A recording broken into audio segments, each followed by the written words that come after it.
Welcome to CG foods. ఇవాళ మనం ఒక మంచి రెసిపీ ఒక మంచి హెల్తీ డ్రింక్ చూద్దాం. ఏంటో తెలుసా? ఆమ్లా అండ్ కరివేపాకు. సో దీనివల్ల ఈ మధ్య మనం చాలా చూస్తున్నాం హెల్త్ బెనిఫిట్స్ అండ్ హెయిర్ గ్రోత్కి కూడా చాలా ఉపయోగపడుతుందని చెప్పేసి మీ అందరికీ తెలిసిన విషయమే. సో దీన్ని ఎలా ప్రిపేర్ చేసుకోవాలి అండ్ ఎలా యూస్ చేయాలనేది ఒక చిన్న షార్ట్ వీడియోలో చూసేద్దామా? సో ఫస్ట్ అయితే ఈ ఆమ్లాస్ని నీట్గా వాష్ చేసుకొని అండ్ డ్రై క్లాత్తో తుడుచుకొని మనం నీట్గా పీసెస్ లాగా కట్ చేసుకోవాలి. ఓకేనా? ఇప్పుడు ఒక మిక్సీ జార్ తీసుకొని దీంట్లో ఫస్ట్గా వాష్ చేసిన కరివేపాకు, కొంచెం ఎక్కువగానే క్వాంటిటీ పడుతుంది.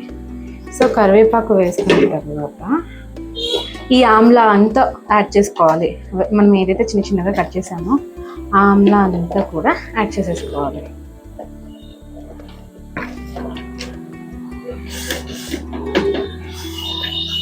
అండ్ నెక్స్ట్ ఇందులో నేను ఎక్స్ట్రాగా ఇంకొక ఇంగ్రీడియంట్ యాడ్ చేస్తున్నాను.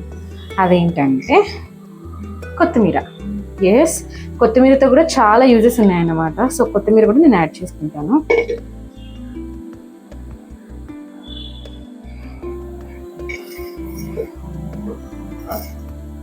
సో ఇప్పుడు దీన్ని గ్రైండ్ చేసుకొని తర్వాత దీన్ని ఎలా స్టోర్ చేసుకోవాలనేది నేను చూపిస్తాను. ఓకేనా?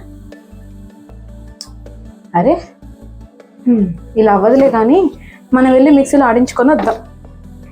ఇప్పుడు ఇలా నీట్గా గ్రైండ్ చేసుకున్నాక దీన్ని ఇట్లా స్ట్రెయిన్ చేసుకోవాలన్నమాట. సో ఏంటంటే ఈ పల్ప్ అంతా పైన ఉండిపోతుంది, ఓన్లీ జ్యూస్ మాత్రం మనకి ఎక్స్ట్రాక్ట్ అవుతుంది అనమాట బయటికి. సో ఇలా నీట్గా ఒక ఐస్ ట్రేలో సెట్ చేసుకున్నాము. ఏంటి గ్లాసెస్లో పెట్టిందని చూస్తున్నారా? ఐస్ ట్రేస్ నా దగ్గర ఎక్కువగా లేవు. సో నేను అందుకే ఇక్కడ గ్లాసెస్ కూడా యూజ్ చేస్తున్నాను. అంటే గ్లాసెస్ కూడా మనం స్టోర్ చేసుకోవచ్చు కదా, అలా.